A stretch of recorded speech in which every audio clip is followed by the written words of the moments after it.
Here we go. All right, man. Week 17 is history. We got one more week. One more freaking week. Oh, my God. I can't wait to Sunday. Sunday's going to be off the chain. But anyway, we got one more week, man, to go, man. One more week to go. And this is the last show for 2024. So let's do it, fellas, for the last time right here on Sports to Talk About.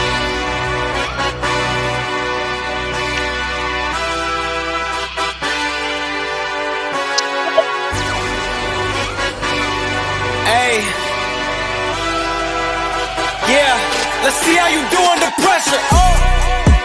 Yeah, I've been wanting this forever. I've been in the field with whatever they throw at me. Brush it off, pick myself up, moving on to the better. Okay, hey. Ain't no errors, baby, it's a new era. I wake up early, feeling rich like I'm Kesha. I get to the paper, boy. Extra, extra. Work with me, you know that I got it. Come with me, let's take a trip to the islands. We up on the jet, we'll do more than just fly on it. Stand on that hill, you gon' die on it. Boom, boom. Baby, I'm not one of them, you should try on it. Miss me with all that, I'm on to the next. Whip this up, I send you back to your ex. But good luck with that, this is big as it gets. Hey, let's see how you do under pressure. Let's see how you do under pressure. Give them a name to remember. Hey, let's see how you do under pressure. Let's see how you do under pressure. A moment can live on forever. Yeah. Oh shoot, they don't let me shoot a whole clip. Firepower in this coalition. We just turned the field into a demolition. It was desolate, but I had premonition. I was training for war, every exhibition, every extra mission, every enemy listening. Get off my I got bad intentions. All right, man, we thank you so very much for being here with us on this Tuesday night, New Year's Eve. This is the last day of 2024, and we are one of the realest and most entertaining sports podcasts on YouTube today. We are the Real to Sports Podcast, and this is Sports to Talk About, the review show. Tonight, we got all the scores from around the league, and we're going to talk about and break down each game that went down for week 17. This show is sponsored by SeatGeek and Bonfire, man. If you click on the link below this video, we got some gear going on up in bonfire.com, the official home of the Real to Sports gear. We got t-shirts, hats, hoodies. Go check it out, man. Click on the link in the description box below, man. We won't be long before you tonight, ladies and gentlemen. We understand that it is New Year's Eve and the bottles is on ice right now. We understand that.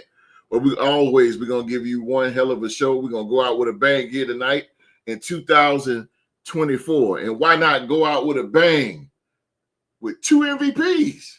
I'm sitting here with two MVPs. Good Lord. Two MVPs. Ladies and gentlemen, he is the very first MVP of this podcast, the 2022 Real Sports Podcast MVP. He's the OG of this fine establishment. He's a smooth operator. I'm talking about blazers, loafers, Rolexes, you name it. You got it. He represent the red hot. I'm talking about hot, scalding, grits, hot Minnesota Vikings. They are in the building. He is the legend. He is. He Q-Dog. Well, yeah, dog.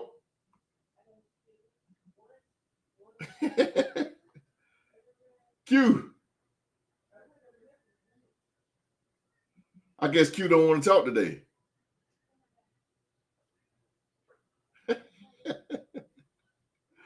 Well, I tell you what, Q.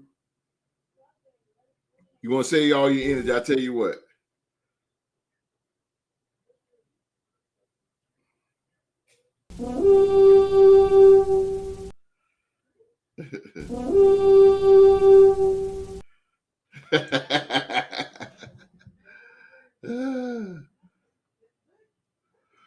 All right, ladies and gentlemen. All right. And last but not least, representing Saxonville.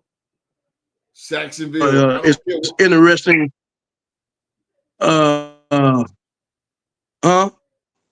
it's on you, bro. Go ahead. It's on you. No, it's on you. Go ahead, bro. Go ahead. You can't hear me? You have a phone problem. You can't hear me? Yeah, I can hear you.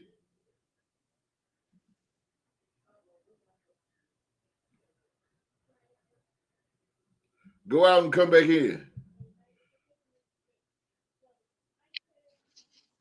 Okay. Go out and come back in. You can't hear me? No, go out and What's come going back on? in. Go out and come back in. Oh. Can you hear me? Yeah, we can hear you. The world can hear you.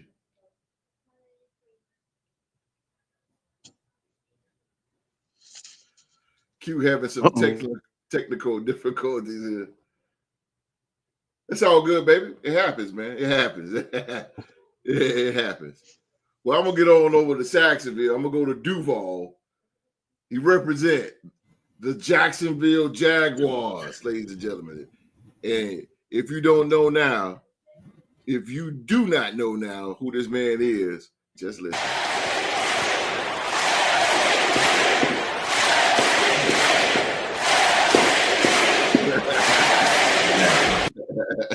Ladies and gentlemen, he is the 2024 Real Sports Podcast MVP. He is the number one guy. He is Rockstar Rock. Yes. Yeah, I gotta get that next. Yes. Rock is in the building on Tuesday. Oh yeah, my son love him, boy. Oh man, got his autograph and everything, bro. Yeah, well, happy New Year to the YouTube world and all our watchers and subscribers out there. Hope y'all have a safe and wonderful New Year. After the show, I'm going to watch this college football game, and then I'm going to try to get some sleep, so I really don't care about the ball driving. As long as my kids don't make too much goddamn going nowhere. Yo, boy, you read my mind, bro. I don't be caring. Speaking of that, man, I just don't last, bro. I mean, about 10:30, but I'm already like, because you're so used to waking up. If you get up at a certain time of the morning, every day your brain is trained to that. And exactly. Your brain is trained to get a good amount of. If you get 8 hours of sleep, you're good. So that's how I am. As long as I get 7 to 8 hours of sleep, I'm good. Exactly, bro. Well, I wish I can get it.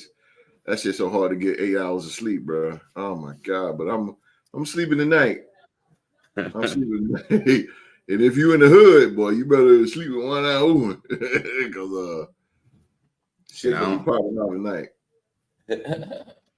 Yeah, shit gonna be popping out tonight, bro. If you stay by the country or anything, I know I stay by the country. I'm in the country, boy. So yeah, shit go boom.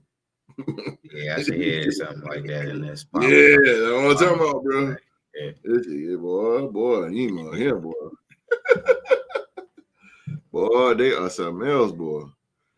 But nevertheless, man, we thank you guys, man. Oh, shout out to Mark in his absence. Mr. Episode, shout out to you, man. Shout out to Mark. Mark is in Charlotte, getting ready for New Year's. I told Mark, make sure you be safe and you stay safe, bro. Especially down in Charlotte. And Mark, you know how Charlotte moved, bro. Macklemore. Yeah, you know, the Mech. You know how that go. Oh yeah, man. Shout out to you, Mark. I knew some people that from that when I was living down there that used to maneuver in Charlotte. But me, I wouldn't know. I never just drove through the town going to South Carolina to do some things and then come. Yeah. That was it. Charlotte, boy. And be careful down there, man. Big city, big trouble. The Q trying to get back in here. Let's see. Oh, it's loading. Oh, all right, man. We got the reviews here. Thank you guys for being here with it. Again, we won't be long. We know we got this. You guys got the champagne on ice. I know we all there, man. We're gonna get through these scores, man. We got to get through these scores tonight. So that's so loud. That's so loud. All right. Let's get Monty here. First game, let's start this thing out. First game. Oh my God. The lowest scoring game this year, Rock. The Seattle Seahawks defeat the Chicago Bears 6-3. Yeah. I was surprised when I seen the score. Like, I'm like, damn. 6-3, bro. Here I am. I'm a fan that be complaining. Like, I thought this game should have been flexed. But, you know, the reason why it wasn't flexed is because Seattle is a team with playoff implications on the line. So that's why they didn't flex it. And Chicago's a big market team. Plus, it's the rookie of the year. I mean, the first round pick, not rookie of the year. Excuse me. That's gonna go to Jaden Daniels. Oh yeah. Yeah, it's just horrible. Like the execution down the stretch for both squads. It just, and then on top of that, just the Chicago Bears. Like, I just don't get it. I don't get it either, bro. This guy, and then down the stretch, honestly, I think he had a lot of fatigue. Caleb Williams. It showed in that game on Thursday. Like one of the hits he got, he felt like he was out of it. I give it to him though, not throwing a pick in a certain amount of games, but it's crazy to be able to not turn the ball over in a stretch of games, but in those stretch of games, your team lost.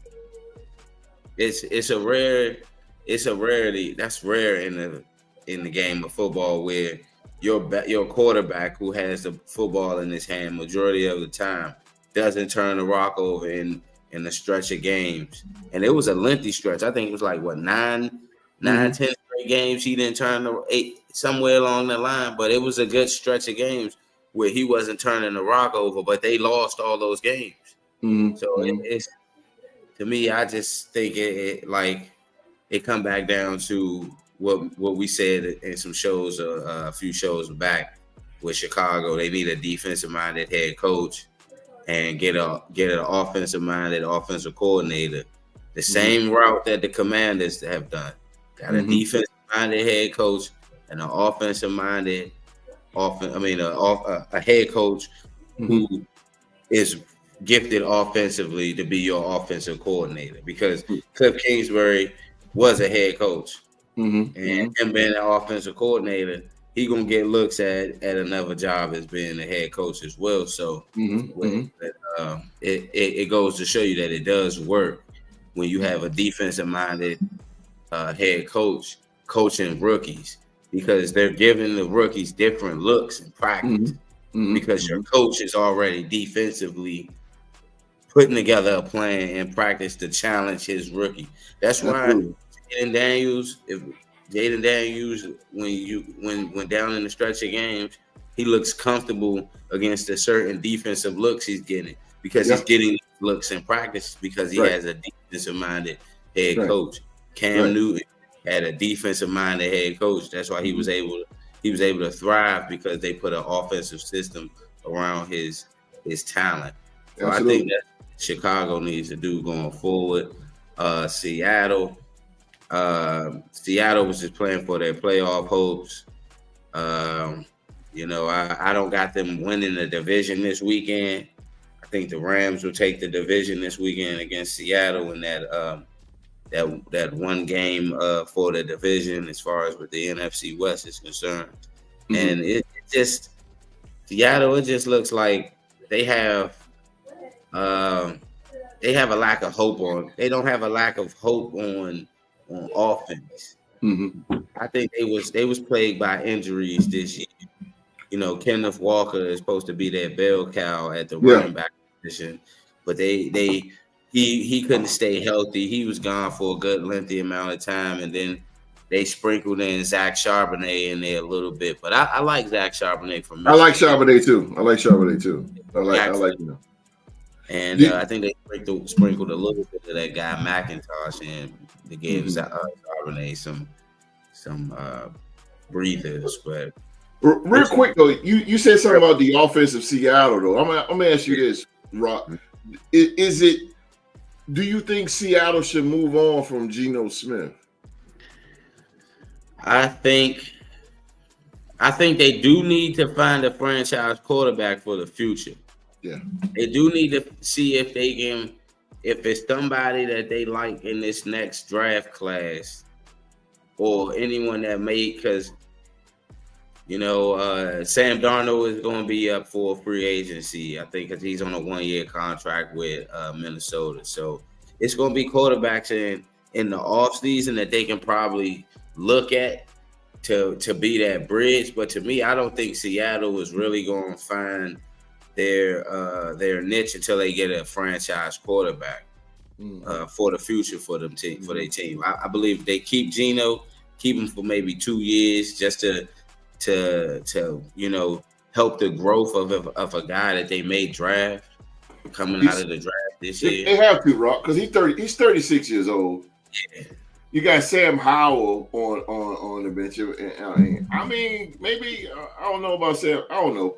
I don't know. I don't know. See, I mean, anything possible.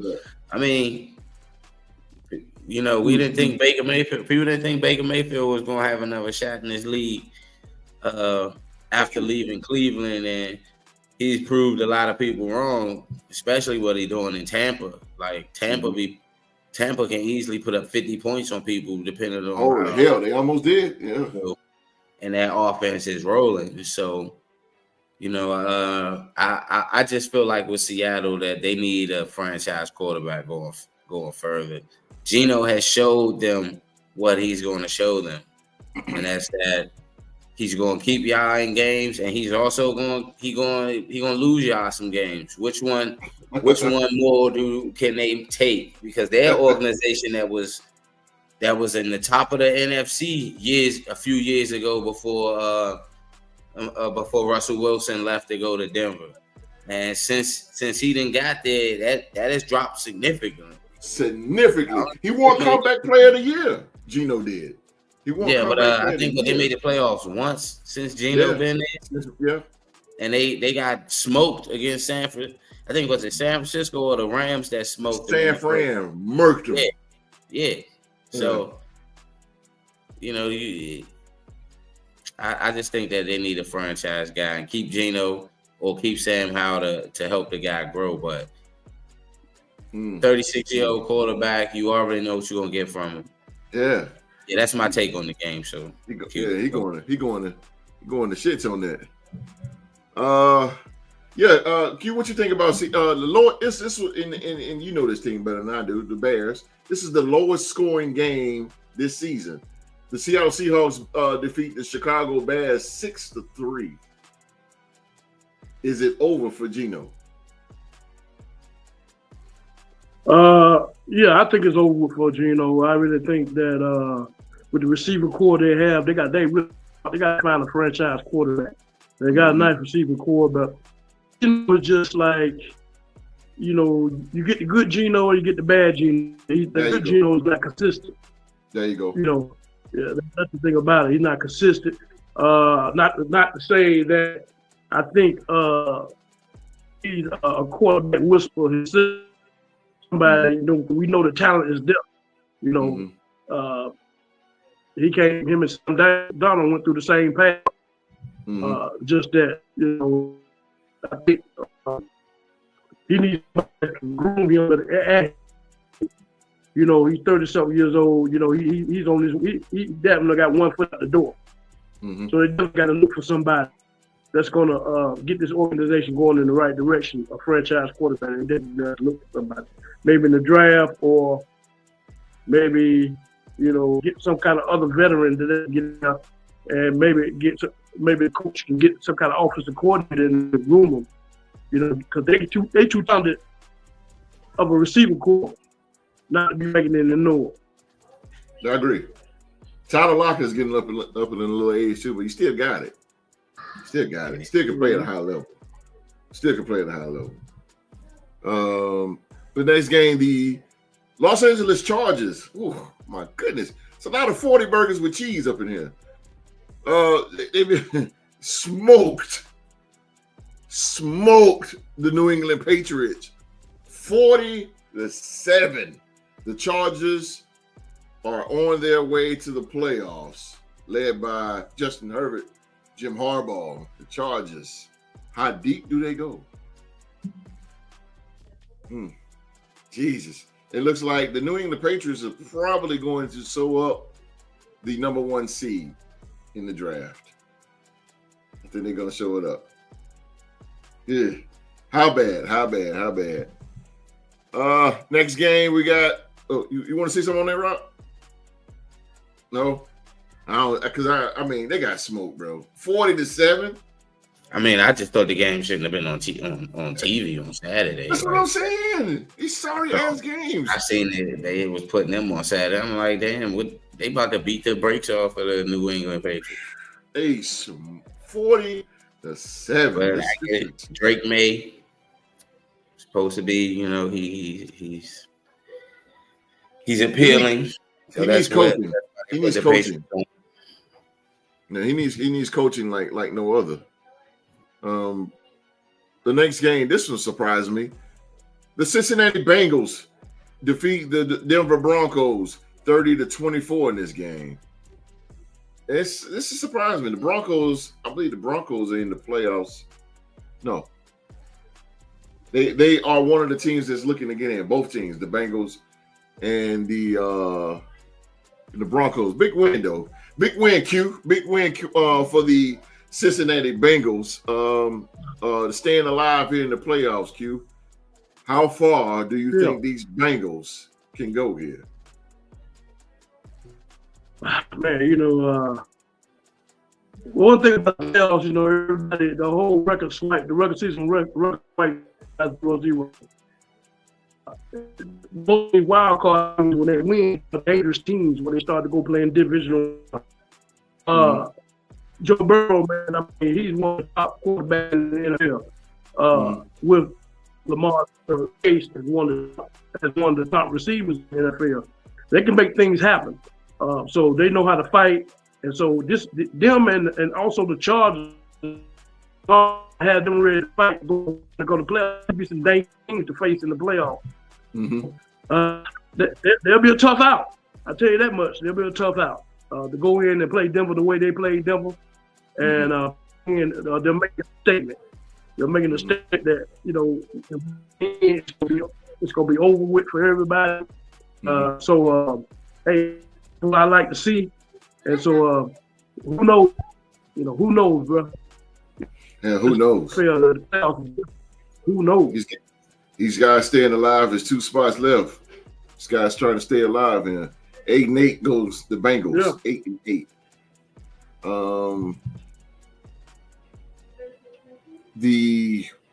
This was a NFC West division game. Another low-scoring game. The Rams of Los Angeles defeat the Arizona Cardinals 13-9.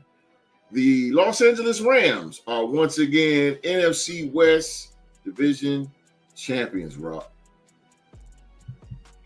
Dangerous team going to playoffs, Los Angeles Rams? Yeah, they are. Shout out to my younger brother. That's his favorite team, the Rams. Okay. Oh, I hear about them all the time. But thing about it is, they're dangerous because of the simple fact is you got a Super Bowl winning quarterback in Matthew Stafford, Super Bowl winning coach in Sean McVay, and he's also coached in the Super Bowl and lost, so he knows what it takes to coach a team and get all the way there when you're not expected to get all the way there. So, and plus they got 2 great receivers, Puka Nacua and Cooper Kupp, who can beat any defense on any given day. You ain't lying. They defense up front. One thing they can do, and they can run the ball. So, but their defensive line is sneaky good with the 2 rookies that they got from Florida State. And they got a good nucleus of guys in the linebacker core and in their cornerbacks. So I can see the Rams making some noise. You know, they are dangerous. You know, any teams that can put up points is dangerous. Plus, they beat Buffalo. Beat the Vikes. They went wire to wire with the Lions. So, you know, and I think right now going into the playoffs, depending on who they may see now, if they end up seeing Washington or maybe Minnesota in the first round, and I don't know. Based off of how things may go, they may end up seeing Detroit. Who knows? Because of the game on Sunday. So I just look at it like this: they are hungry. They are a good team that you can't sleep on going into SoFi Stadium and thinking that you're going to beat. No, sir. No, you can't. They are a good team. They're a good enough team, whereas though they can go on the road and into a ruckus arena and also pull off an upset. The two teams that I feel is like dangerous from the NFC, like I like that right there. That's Mark. Mark, what up, Mark? It's Mark. Mizar. So he said shout out Justin Jefferson, baby, the best in the NFL. Skol. Let me see. Right. I like how dangerous the Tampa Bay. It's three teams I think that's dangerous enough in the NFC that I don't think that some of them higher seeds want to see. Tampa, the Rams, and the Commanders. I don't think any other high seeds want to see them teams because of just the dynamic of that they can bring on offense. Yeah, absolutely. History that they have in defense. Absolutely right. Q, I heard you talk about the Rams before, man. How dangerous is the Rams going into the playoffs? Man, very dangerous, man. You're talking about one of the best offensive minds, Sean McVay. You got a lot of coaches that come from his tree.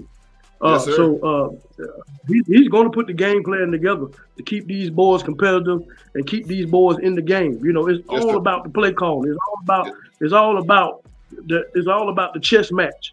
And I really feel that when we get in the playoffs, that's what it's going to be all about. We got a lot of good, offensive-minded coaches and that's what's keeping the Rams alive. Is Sean McVay himself. He put these boys in position to succeed. So shout out to them. They're real dangerous. That's a team that I definitely do not want to face in the playoffs because you're gonna have to fight. It's not gonna be an easy win. You might get up, but you're gonna find a way to get it back in and be competitive towards the end of the game. And so it's gonna be all the way down to the last whistle when it comes to Sean McVay. That's a dangerous team, bro. Dangerous team. I think they're on a winning streak too. I think they done won like 5 in a row or something like that. So shout out to them. So being competitive and staying in tune and focus on the goal of getting in the playoffs. Got you. The next game, man, I cannot believe this, y'all. I cannot believe this. The New York Giants, bro. The New York Giants beat the Indianapolis Colts by the score of 45, y'all. 45-33. Rock, what in the Sam Hill went on up in this game? Here. Well, I would have to say the Colts underestimating the Giants. They came in there sleepwalking, and I felt like when the Colts decided that Anthony Richardson wasn't going to play, I felt like they gave up on their playoff hopes because, and then again, and that's another detriment to Anthony Richardson. Your team is trying to get into the playoffs and you're not fighting to get on the field, So I just feel like that was the last straw for the Colts, as far as like how that organization is going, because it felt like they quit early in that game, and then Joe Flacco, he was off, his chemistry with the receivers was off, and that's typical, him not playing every snap or every game and things of that nature. But I think the Giants wanted it a little bit more hearing the fact that hearing the rumblings, they haven't won a game in like the whole calendar year going into, it wasn't until early this year that the last time that they won a home game. So they was about to go the whole season without winning a home game in front of their fans. So I felt like that was the straw that they needed, the motivation to go in and beat the Colts. And, they went out and did it. And, Malik Neighbors put on a show. And Drew Lock put some tape out there where somebody might need a valuable backup going forward, having 5 touchdowns on that Indianapolis Colts defense. The Colts defense is not no slouches. They got some guys out there that can cover, and they got the linebacking core can sternly put a lick on people, and they D-line is nice as well. So I just think they wanted it more. Hearing the rumblings, they weren't going to lose it. They weren't going to win a game in a stadium. All these other teams then won more games in the Giants stadium than the Giants. So I just think they wanted it more, and the Colts came in there underestimating the Giants.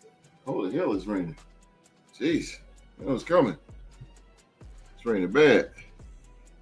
I agree. The Colts definitely will. Oh, my God.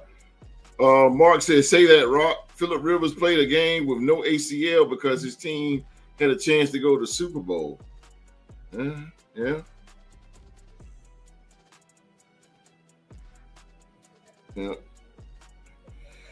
Q, what do you think about the Giants putting up 45 points against the Colts?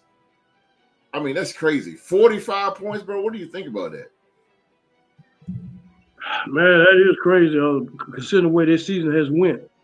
But I do that one thing they can't have that hang their head on, that front line is a dangerous line.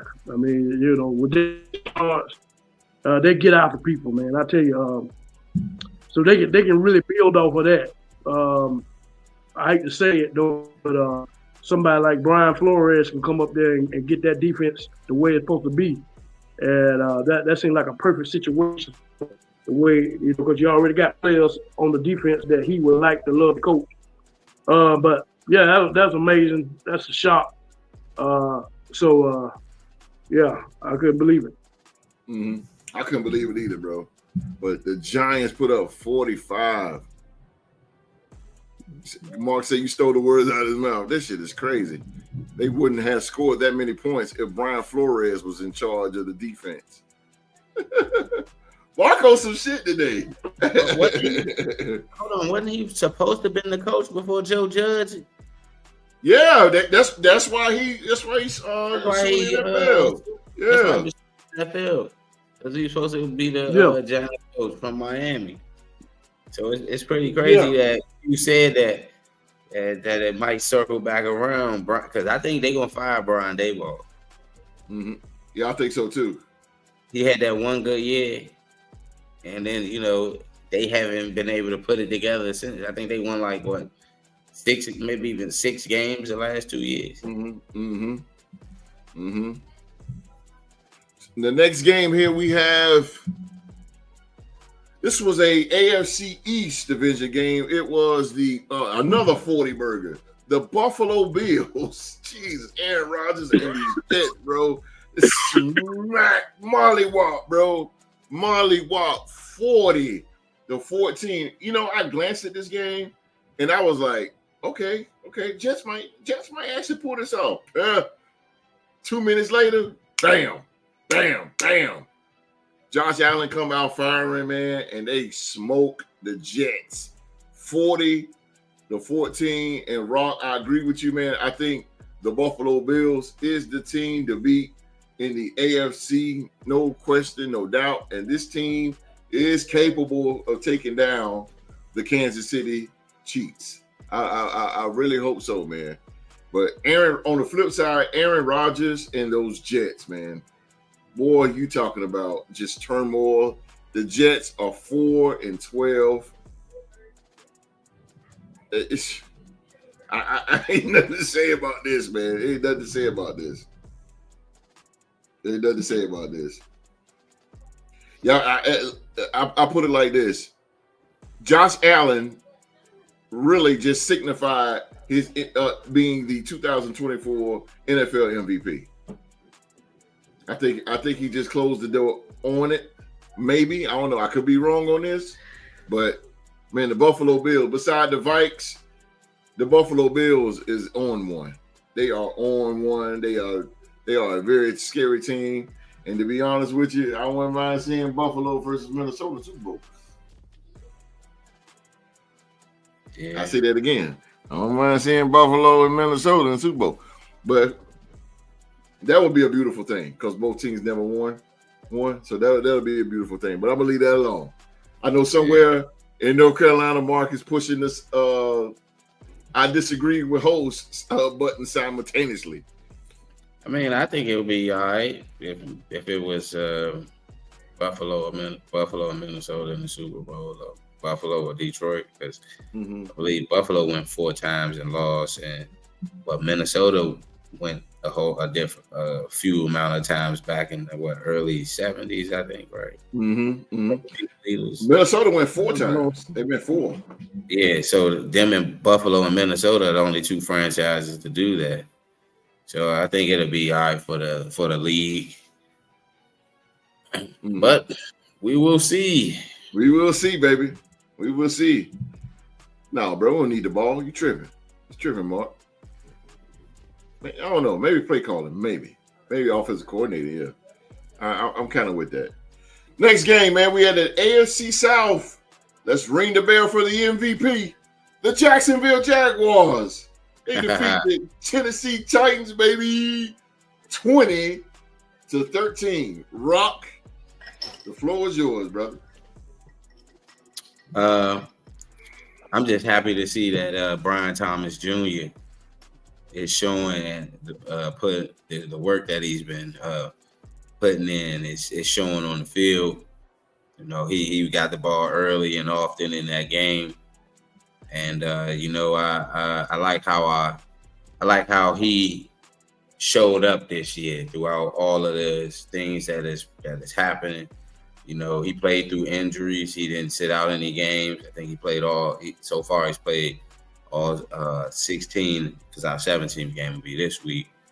And I like the direction of him being a receiver for our team.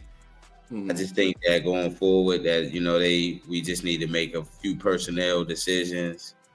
You know, Trevor Lawrence needs to put more emphasis and wanting to be a winning quarterback. You know, and focus on the basics of the game instead of trying to be a hero. You know, like early in the season, he was trying to be a hero when he was playing against the Eagles. On 4th and 1, you could have took the check down. We get 5 yards. We continue a game-winning drive instead of trying to go for it all. So, I mean, that's just little things that I think that going forward in the future for them, for Jacksonville, that they need to do. As far as the game, I mean, it was as far as the game, it was good for them to get a win, sweeping a divisional rival. You know, that's always good, regardless of how your season is going. At least if you can beat your division rival twice, you have some type of bragging rights going into the next season with that team. And just the sad case of what happened to us this year, but there is a next year. There is a next year, bro. There is a next year. Tennessee Titans. Q-Dog, man. The Titans fall to 3-13. They're looking to most likely look for Cam Ward or Shadir Sanders. I mean, do you keep Will Levis or do you just, they can't cut him? Do you keep Will Levis or do you make him second, third string, maybe 8th string? No, I'm just kidding. But second string, and go for a quarterback in the draft this year, the Tennessee Titans. What do you do? I think there's a problem that's going around in the NFL that when we quarterbacks, that we throw them in and expect these quarterbacks to do magnificent things in their field. That's not the case. A lot of times when they come in,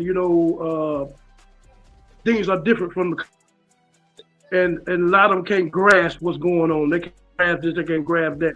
So I think it's very important for one person to come out of college. I think it's very important for you to see and learn.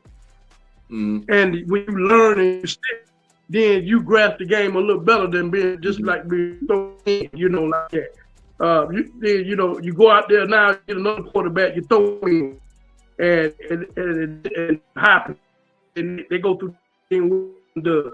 I think, I'm not trying to brag or say anything like that, but we need more coaches like Kevin, that are quarterback whispers. Like Kevin O'Connell said, quarterbacks do not fail organizations. Organizations fail quarterbacks.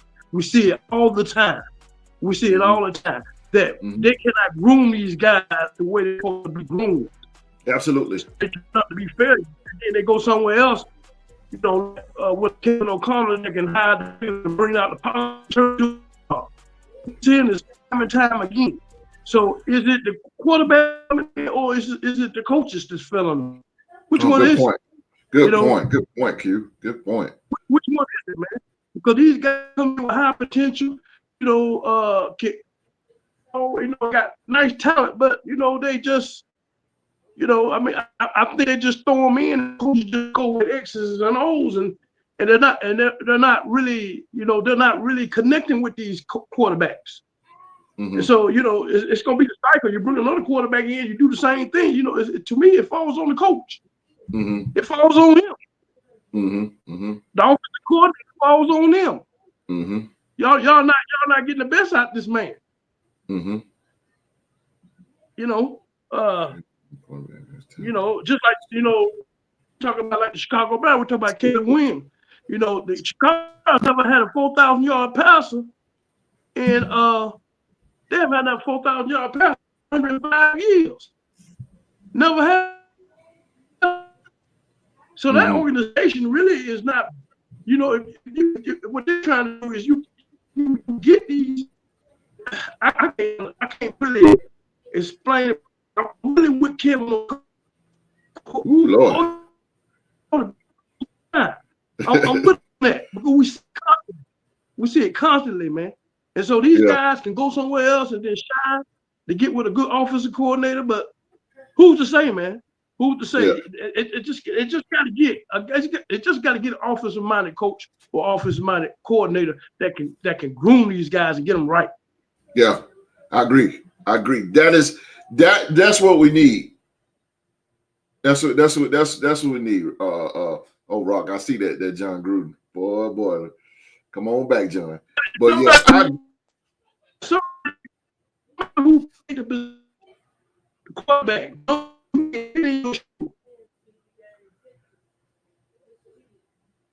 So I think that's what the deal is on that, man.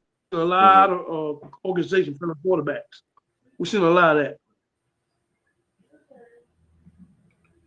He said, ladies and gentlemen, the skipping sound that you hear is from all the ladies crashing YouTube to see Q Dog. They all lined up to see the dog. Happy New Year to you then, baby. And Mark started early. Yeah, Mark out there. Yeah, he sound like it does. Mark already lit. Oh man. The next game, man, we almost there. The Raiders. Oh boy. The Las Vegas Raiders defeat the New Orleans Saints 25-10. Boy, you got to be a bad team for us to beat you like that. It was a good win though. Good win for us, man. I was happy. One thing, Rock and Q. One thing I don't like is the word tanking. I don't think any team should tank to get a pick. That's bullshit.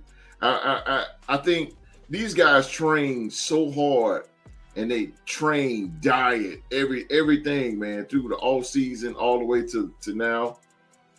There's no such thing as tanking. Like if you're gonna play all the way, bro, you're gonna play all the way.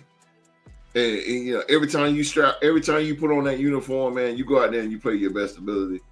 I'm proud of the Raiders. They played hard all game long. Shout out to my quarterback, O'Connell. Man, hey, he stood in the pocket. He's making some great throws. I did see my boy DJ Turner step up. I was still kind of hope we cut him because he ain't really major help. But Jacoby Byers stepped up, man. But the number one guy, man, is Brock Bowers, a rookie tight end. The dude is just breaking records every single game. Man, I was really happy. Yeah, bro. I was really happy for Brock, man. I'm really happy for him. The future looks good for him. We got to get a good quarterback that can, you know, get them numbers back up, man. But it's a good win for the Raiders, man. Good win. I mean, we go 4-12. I mean, a lot of Raider fans like, y'all, it shouldn't have won. But that's what you play the game for. Every single time. That's what you get paid to do. You get paid to play, and you get paid to win. Fuck that tanking. You know, you play all the way, man. So shout out to the Raiders, man. I'm glad we got the win. Looks good. Hey, we won 2 in a row. Something we did all season. So, hey, I take that. I take that. Mark said, no, I thought the OG said Spencer Rattler was all that. I thought he was a franchise quarterback. I told y'all he won all that. Q? Well, I didn't say he was a franchise quarterback. I just like the way he played in South Carolina. I thought maybe he could do something. And maybe he's his first year. I still give him it. Don't give up on the quarterback, bro. He might get in the organization and you turn around. You never know. So, yeah. Hey, I'm not going to judge him. I'm not going to judge him on his rookie year. No. You know, Spencer Rattler, he's making some good throws. I mean, he just ain't. Boy, he's play like shit. He just needs some work. Yeah. He all right. Offensive rookie of the year. Brock Bowers. You said Jaden Daniels? I'm putting my hat in, but I mean, realistically, talk to me. I think he gonna win it, but I wouldn't mind. I mean, from my heart, I feel like Brian Thomas Jr. was the rookie of the year from Jacksonville. outside of Brock Bowers and Jaden Daniels, my heart of heart, I feel like he did well this year. Mm-hmm. Being the 17th pick and some of the plays that he made on cornerbacks this year was kind of like, you know, Jefferson-esque, like how he burnt Jalen Ramsey in the first game of the season this year. And he cut up Indianapolis defense. He had some spurts this year. I give it to him, but I know Brock Bowers. He broke the tight end record, and he also broke the record for receiving yards by a rookie. I mean, he broke receptions, and he broke receiving yards, which was Dick Bucket's record. So Mike Dicker too. Mike Dicker. Mike Dicker, not Dick Bucket. Yeah, I know what you mean. Dick Bucket was a player. It was Mike Dicker. Dick Bucket he's a little bit before my time. I didn't get a chance to see Dick Buckets. I know Q did. I didn't get a chance to see him, but I heard some stories about that. Tight end record. Holy, Dicker was a tight end. Buckets was. I mean, if the Commanders wasn't winning, they probably would give it to Brock Bowers. But the fact that the Commanders is going to be a playoff team, they usually that rookie of the year rookie of the year award going to go to a team that's going into the playoffs. Because let me see, who won it last year? The rookie of the, you know what? What the fuck won rookie of the year? C.J. Stroud, right? CJ did win it. His team was in the playoffs. Yeah, CJ did. Yeah. So, man. Well, goddamn, good win for the Raiders. I'm happy. Whatever the hell. Let's on to the Chargers. Yeah, I did, Chargers. I don't know if I can do acquisition now, but hey, maybe we trade up. I don't know, brother. Maybe we trade up for it. Hey. I like O'Connell, but yeah, I don't know. To me, he's more of a backup. We need some young fresh legs out there. To be honest with you, the Tampa Bay Buccaneers, Q.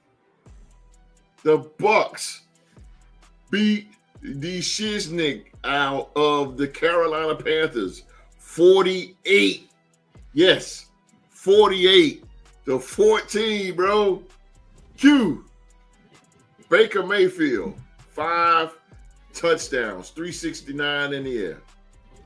5 touchdowns over the Carolina Panthers in the NFC South Division game. What do you think about this game right here, Q? Well, it really wasn't about Carolina. It was really about Tampa Bay.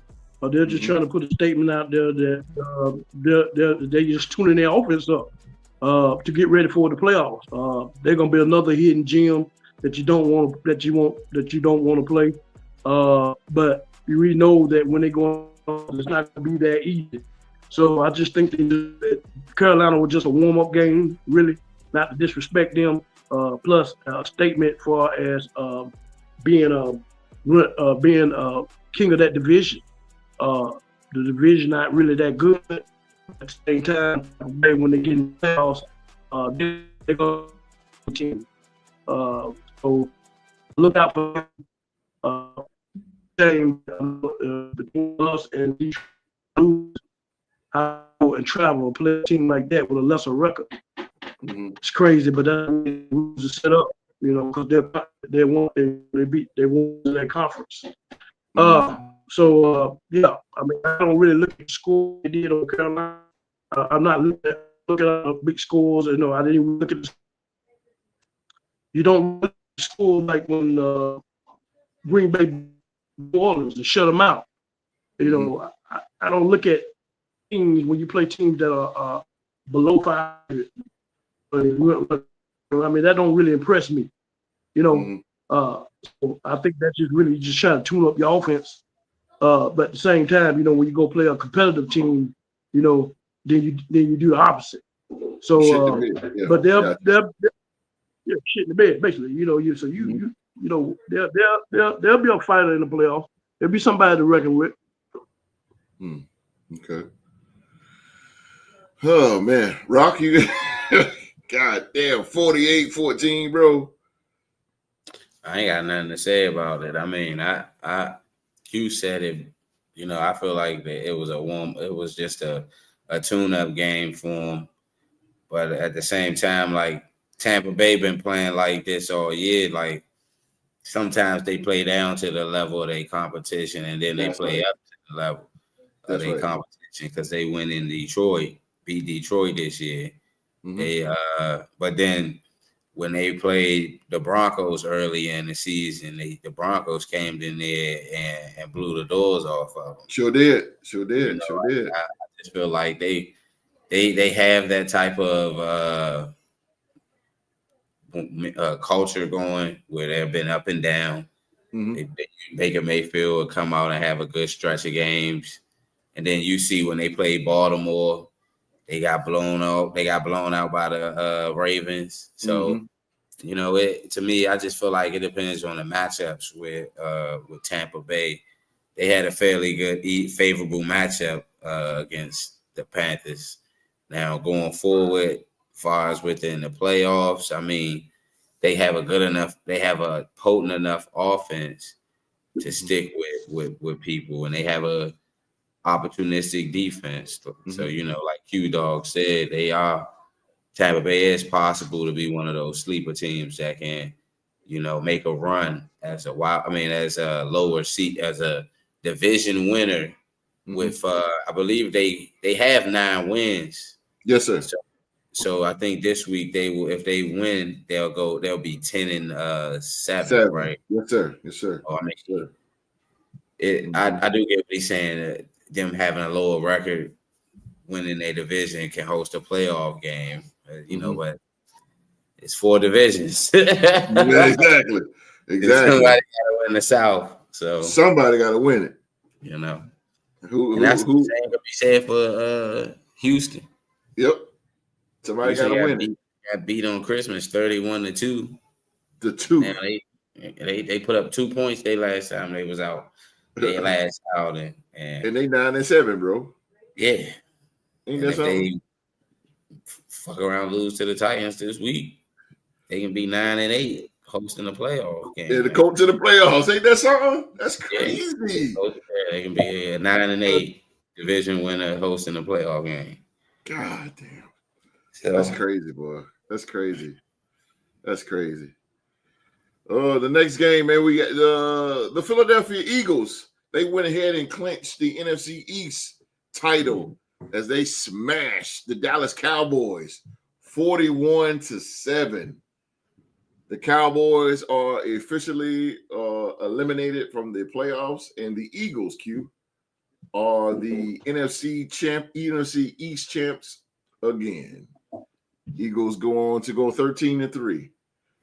Q Dog, what do you think about this game here? The Eagles destroying with Kenny Pickett destroying the Cowboys.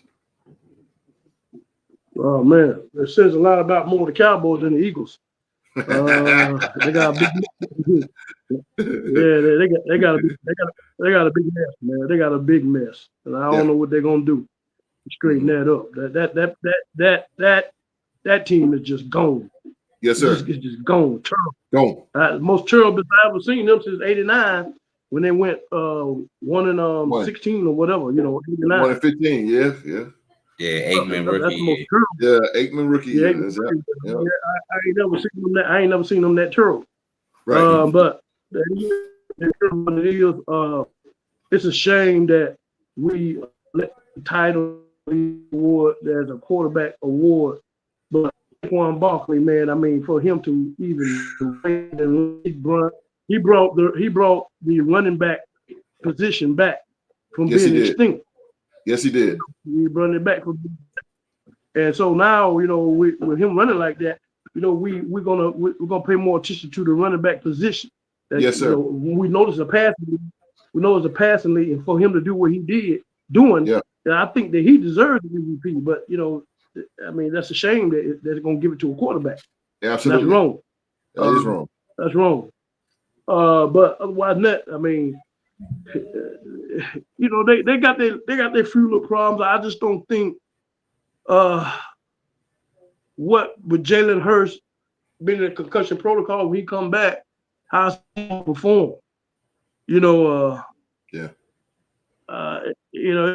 gonna be rough. You know what I'm saying? I mean, they know the number one thing to stop Saquon Barkley, and then because they're gonna run first team. But then again, you got AJ Brown, who is a menace, and he don't care about what wins or what Saquon Barkley doing. He wants the ball, so that's gonna be a problem going on. And so, it's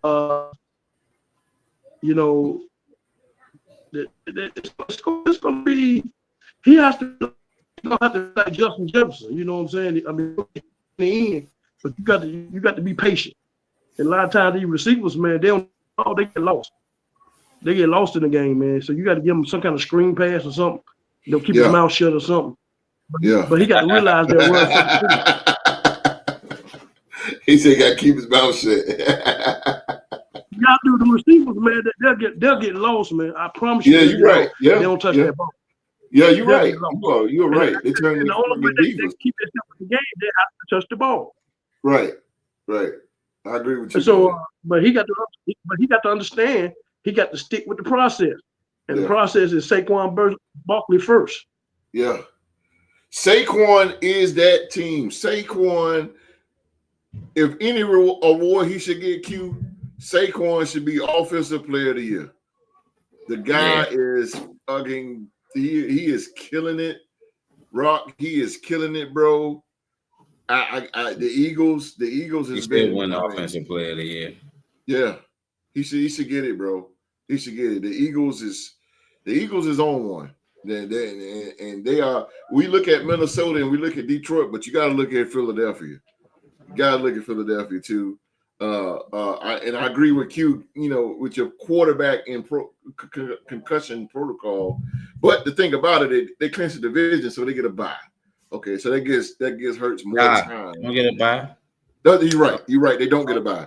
Once he's get a bye now. That's true. That's true. So now, but Jalen coming back, he has to. Can he get the wheels rolling? You know, because I mean, come on, he missed this game right here. Can he really get the wheels rolling? Because now, you know, we all know that the playoffs is a whole nother world. You know, you got one time. There's no mistakes allowed. You got one time. Can Jalen Hurts lead this Philadelphia team to the promised land? Hey, they got a shot, man. They got a shot. But Philadelphia, man, they own one. They're playing good football, man. Congratulations to the Philadelphia Eagles for once again winning the NFC East division crown. Rob, what you got to say about this game? I'm intrigued. Only thing I got to say about it is I was disappointed in how the Cowboys' lack of heart in the game was for them to be playing against a divisional opponent. Yeah. And the fact that the division, you know, I know that they wasn't playing for the divisional title, but at least to play spoiler. And then on the top of that, you know, they had Kenny Pickett was quarterback, and then they let the 6 quarterback Tanner McGee come in and just throw 2. He threw 2 dimes for a touchdown. 2 dimes. Yeah. You know, the one hand catch by AJ Brown was tough. Yeah. And he threw it back to him and he scored, and then he threw the touchdown to Devontae Smith.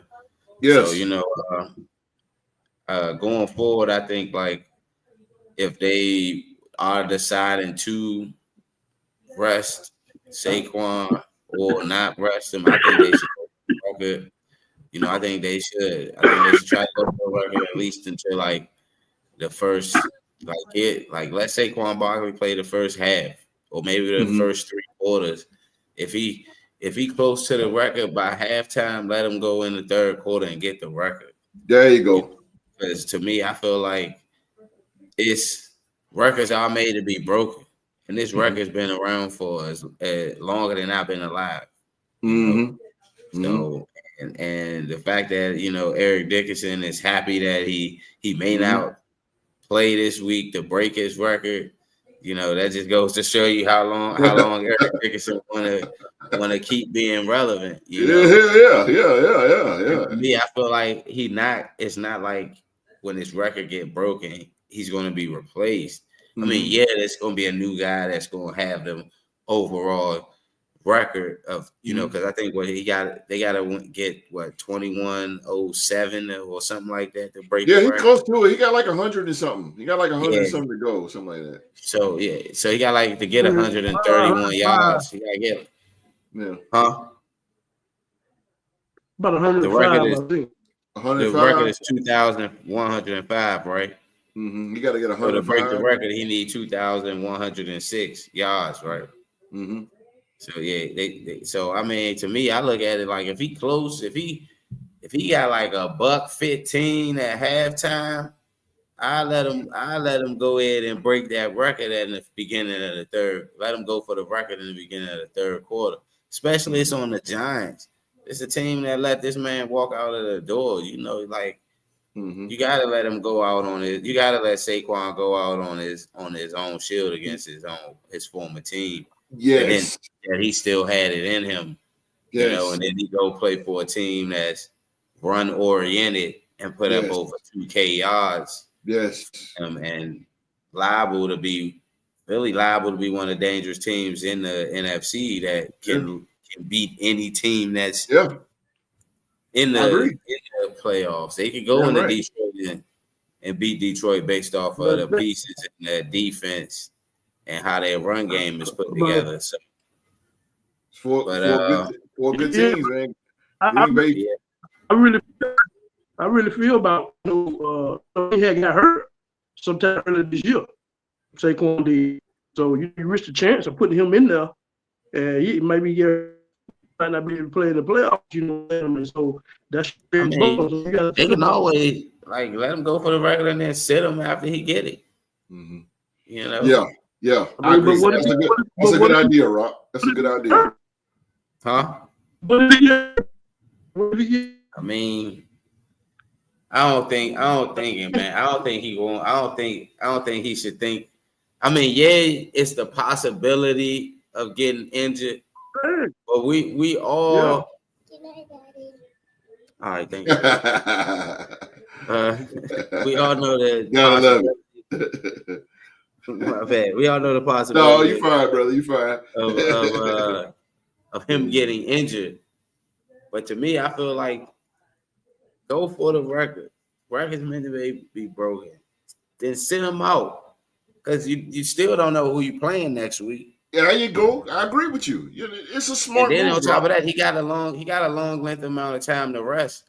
If based on them being the second seed, they gonna end up probably playing on they probably gonna have a night game on Saturday night if the NFC because Philly locked up the second seed, so they're gonna play either Saturday or Sunday.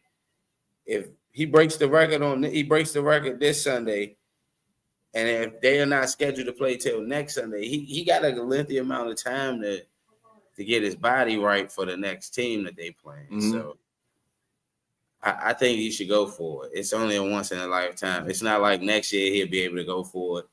Next year he can still the Philadelphia Eagles championship window. It ain't going to close anytime soon. They're like San Francisco and Philly.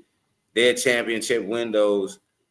It's only going to close based off of either organizational failure or whatever they put on the field. There you go. As long as they still got the same pieces in place, yeah, that window, Saquon ain't going nowhere. And I get it. He could rest. But what if they get knocked out in the first round? Yeah, there you go. He just had 2,000 yards. He'd have been healthy. He'd have been healthy enough to sit out the last game and then go into that playoff game and be rusty and probably have half the amount of yards he would have been able to have had he had a good dosage of, I'm getting contact before we play. Exactly. I can rest my body and focus on. Yes. He can sit this week, don't get the record, and then they get bounced in the first round. Yeah. Still ain't fulfill your Super Bowl aspirations. Exactly, Rock. So, go for the record. If I'm Saquon Barkley, I'm like, play me for the first half. If we close, let me go to third quarter, depending on if we get, depending on the kickoff situation. That's how you gotta look at it. But you know what too, Rock? This dude has been running so good, bro. He can get this record in 2 runs. 250. He can break 2 70-yard runs he can break a 70-yarder or a 60-yarder. He gone against the Giants on the Giants. First play of the game or something like that, and had a record and be able to sit down for the rest of the game. Sit down. I agree with you, Rock. What you did, Rock, you spoke like a head coach, and that's how it's supposed to be. You can manage his runs in between the game. Like you ain't gotta. If I'm Nick Sirianni, we go for the record in the first quarter. Yeah, through the second quarter. Try and get Saquon back on that. Let him rest. And let Gainwell let him get the load. Mm-hmm. Let him be the bell cow. I agree with you, man. Goddamn, I agree with you. And that's something that Philly need to do. I really hope that they do. That's the smart thing to do. I mean, come on now. Let's just keep this thing hot here. Shout out to Philly though, man. They are the NFC East division champions. Yep. They are a threat. They are a threat. You got Minnesota, you got Detroit, you got Green Bay, and you got Philly, man. Those are the fantastic four right there. So shout out to the Eagles, man. Shout out to the Eagles. The Dolphins of Miami, they defeat. Oh God damn. Man, Cleveland's just all tore up, bro. The Dolphins beat they did beat the Cleveland Browns 20-3. 20-3, man. Cleveland is another team, man. That team needs to blow up. Team needs to blow up, bro. They're 3-13. I don't know what they're gonna do with Deshaun. I don't even know what they're gonna. He took less money. He took a pay cut, I believe. Yeah, he did. He had no choice. Yeah. What choice do you have? You're not Deshaun Watson of yesteryear. Now, them days over with, bro. Kirk Cousins is about to be the most expensive backups for the. Well, he not going nowhere in Cleveland, but wherever Kirk Cousins end up going, him and Deshaun Watson are about to be the most expensive backups in the league. Yes, but that name Deshaun Watson, it don't carry no weight no more. And not because of the whole massage thing. Just 2016, 2017. Exactly, bro. It ain't got nothing to do with no massage parlors. It ain't got nothing to do with that. What has to do with it is what you produce on the field, and you ain't been doing nothing. We beat them. When Deshaun was there, we beat them. Yeah. I mean, come on, bro. Yeah, early this season, right? Yeah. You're not producing on the field, Deshaun. Like you said, you're not 2016, bro. You're not 2016. Your name don't carry that weight no more. You're starting to be a He had a running. I don't think Deshaun Watson had a winning record as a starting quarterback since he came back. Thank you. He's starting to be a wash-up, bro. He's starting to be a wash-up. And nobody cares about the guy anymore. He lost confidence in his ability to make throws, read. Yeah. It feel to me. I just feel like his play on the field looks like he done lost confidence in playing football anymore. Mm-hmm. It just feel like he just, hey man, I'm getting this paycheck. Yeah. The way he was throwing the ball, like when they played Washington this year, when they played Washington, I'm like, yo, this dude is is this the same guy? Yeah, that's what I'm saying, bro. The clone? Yeah. The clone of Deshaun Watson? His thing just don't carry weight no more, man. It's I'm not saying it's over for him, but I think it's over for him being a starter for a team in the football league. I don't think it's going to happen, bro. I honestly think it's going to happen. I don't think so. Who knows? Say the same thing about Sam Darnold, Jared Goff. Yeah, but the thing with this guy is, man, goddamn, I don't know. Well, they didn't have. I get what you're saying, though, host. Those guys didn't have a lengthy amount of time off from football. Yeah, they went to different situations. Yeah, but they were still in football. He was away from football. Yes, and that stunted his confidence.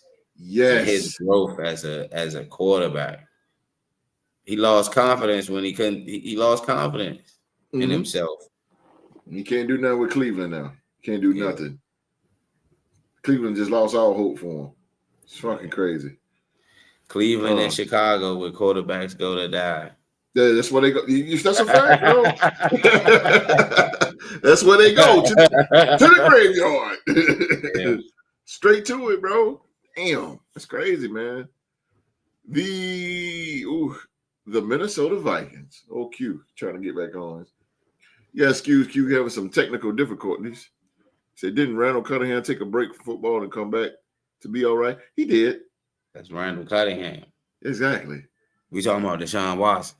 Yeah, Randall Cunningham, Randall Cunningham took a break. Deshaun Watson got suspended for 11 games. Yeah. He had no choice but to he had no choice but to take a break. I think Randall left on his own accord. Baker Mayfield didn't go to. Baker Mayfield was drafted. He was drafted.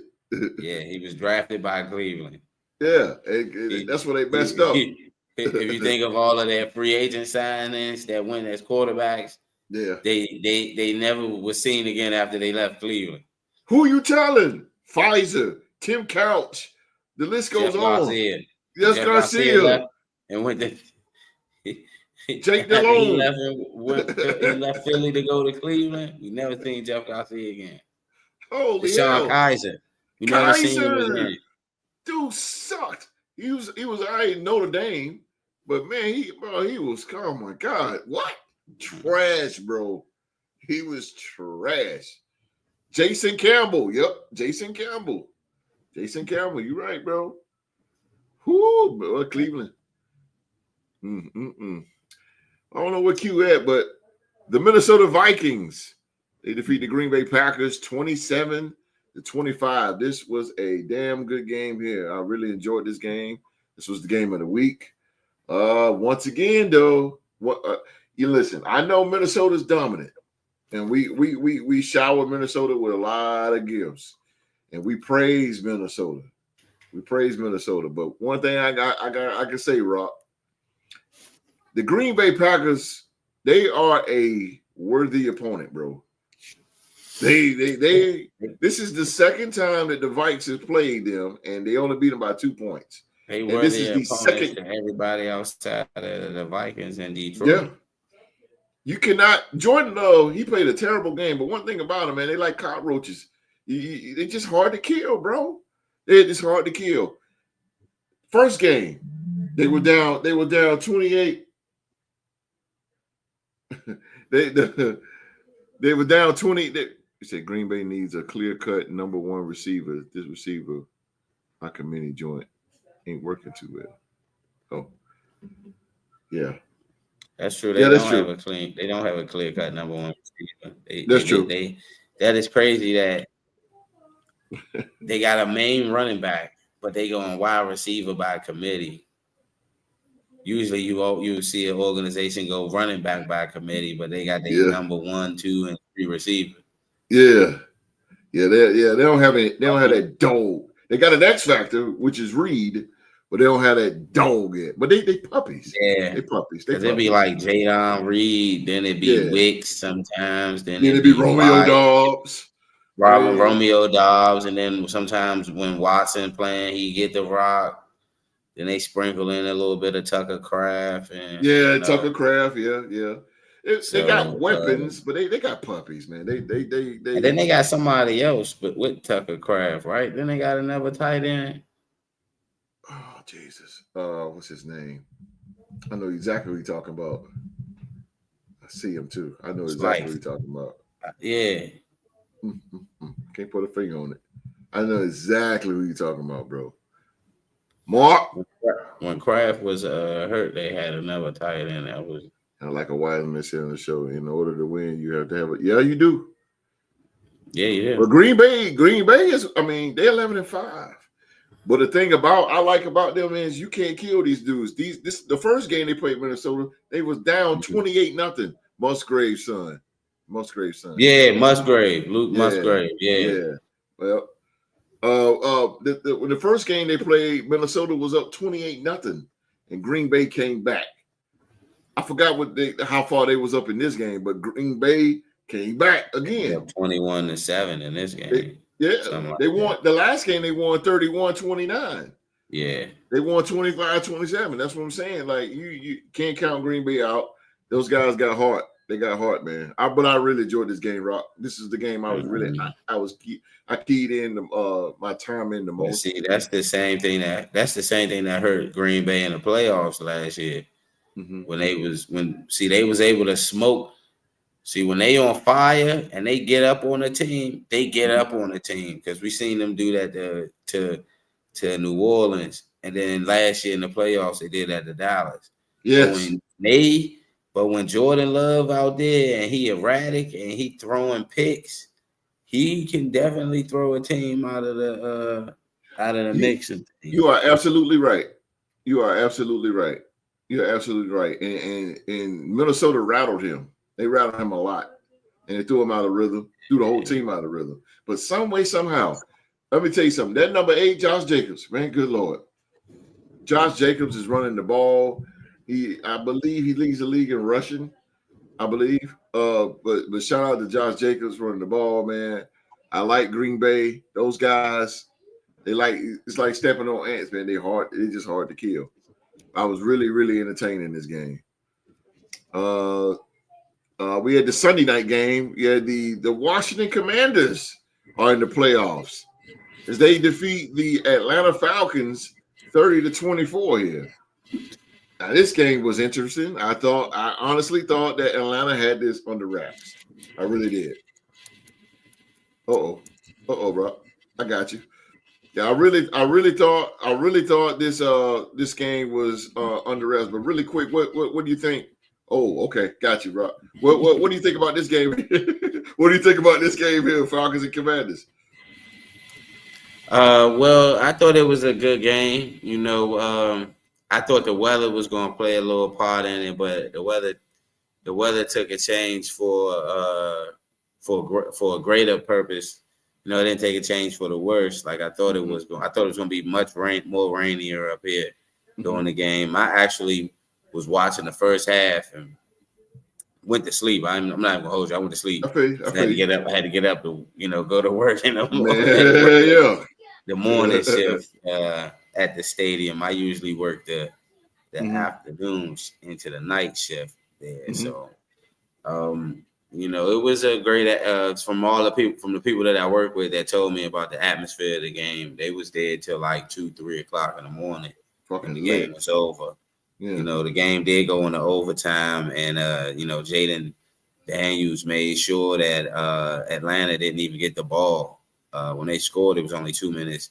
It was 2 minutes left on the clock, so they pretty much used up all the overtime clock and scored on a walk-off touchdown. But the one thing I will say is that it's improved the culture here in the area. The Falcons, I knew Michael Penix was going to struggle a little bit going up against the Commanders defense, and seen early how they got an interception on him. But I liked how Atlanta called the game, though. They got their running. They relied on their running back to punish the Commanders defense early and often in that game. And we did see a Kyle Pitts sighting. He went.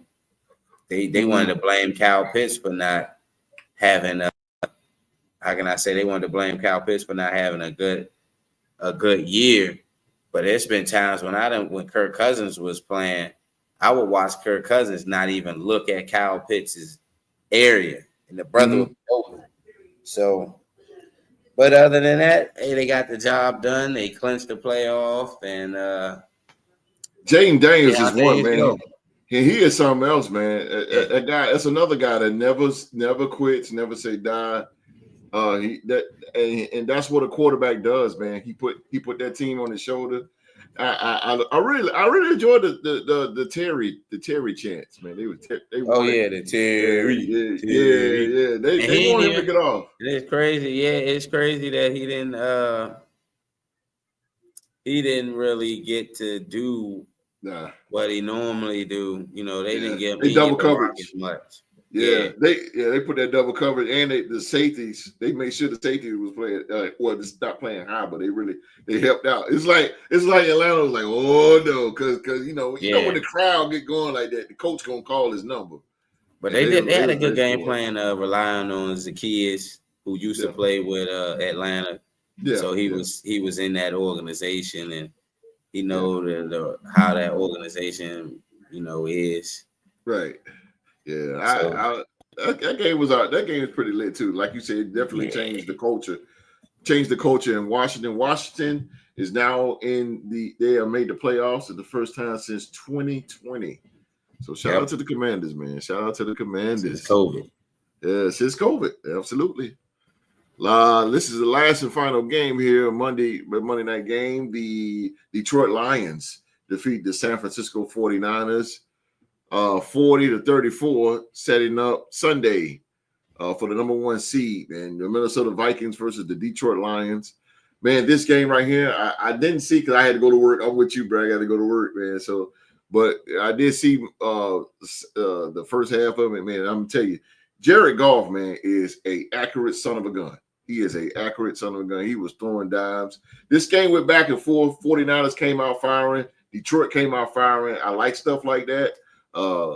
Shanahan calling his best, and what's Ben Johnson was calling his best. I like this game. This game was good. The 49ers. Yeah, it was. This was all right. What you think? What you think? This game was exciting. For it to be one of the well, I think this was the last Monday night game of the season. Yes, sir. Yes, sir. So yes, sir. For that to be the last game of the season, it sure lived up to the hype. Things of that nature as far as with the offense, prowess when it comes to how the Lions wanted to make a statement, losing there last year, knowing that they could have been in the Super Bowl, had they just held on and continued their game plan in the NFC Championship game.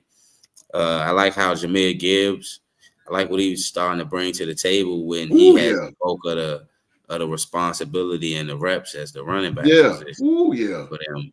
He's running that well. I know they got the name Sonic and Knuckles, but people forget Sonic was very powerful as well. Yeah. So, I guess that goes hand in hand with how Jahmyr Gibbs is able to run in between the tackles, and then he's a monster on the edge.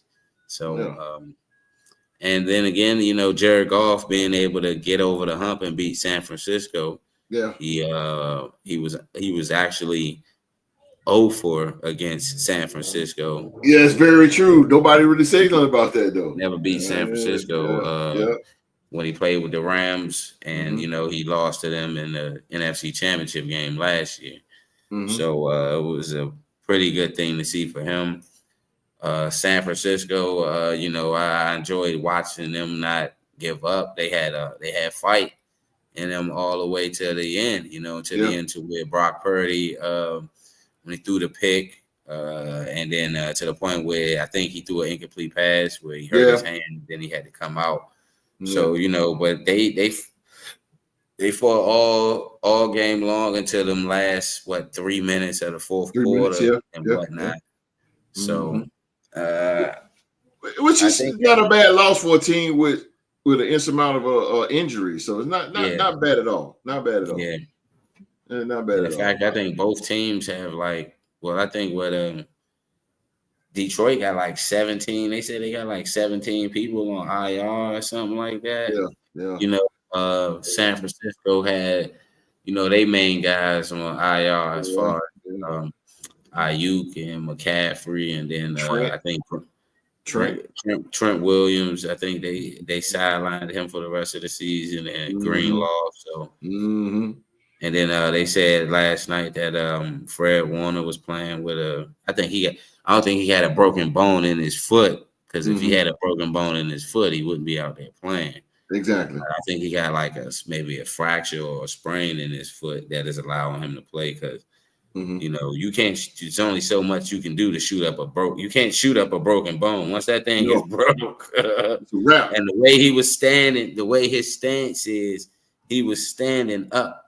On his tips of his cleats last night. So if he had a broken bone in his foot, he wouldn't even be wanting to stand on the tips of his foot, because it's right there. But other than that, I like the fact that it was very competitive for it to be the last game, like it stated before. And San Francisco is not going anywhere.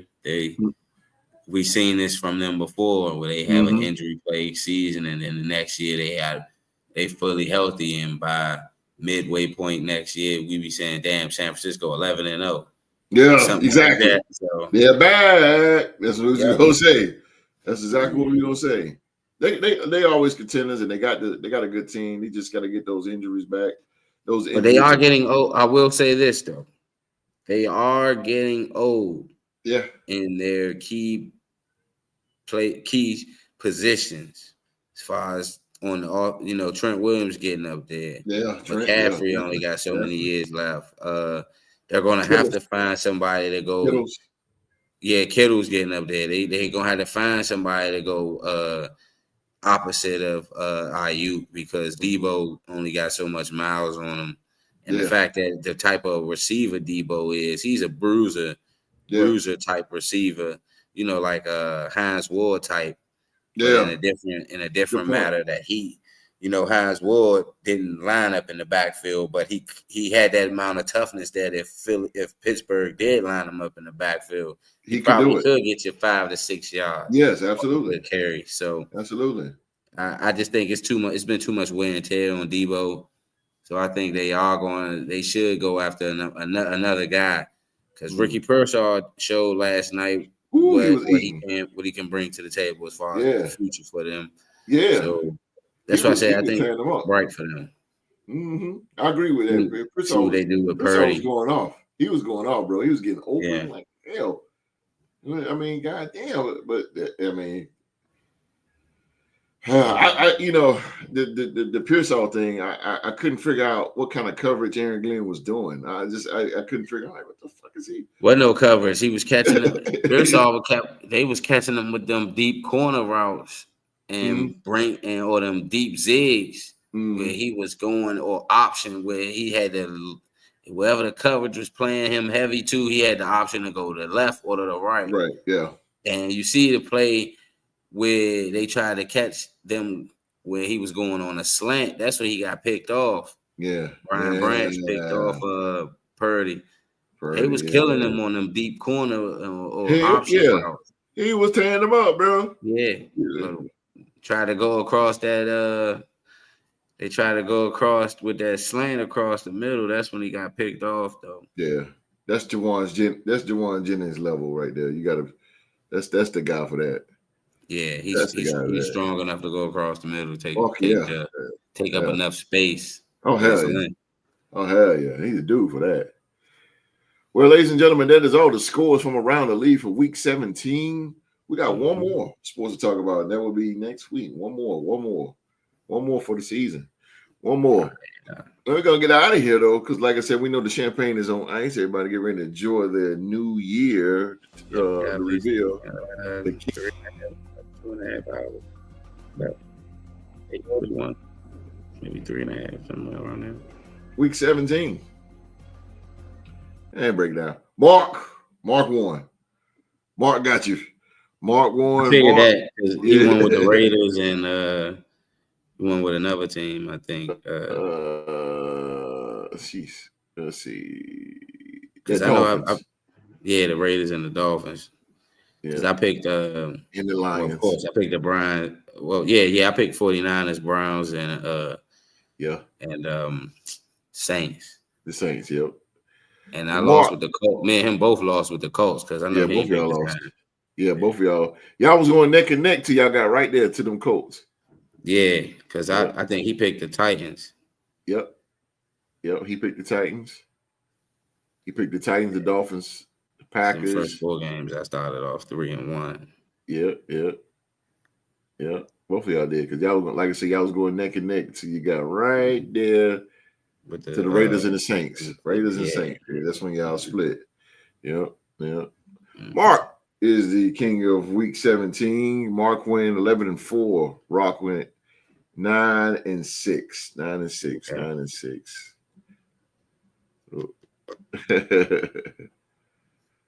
9-6. Mr. Marcus. One more week. One more week. It's up for grabs. It's up for grabs. Who's going to get it? Who is going to get it? And this week is the craziest week of them all because I had people, some guys, you're going to see a lot of second, you're going to see a lot of third and fourth round people playing this week, probably. Yes. In some games. I don't know.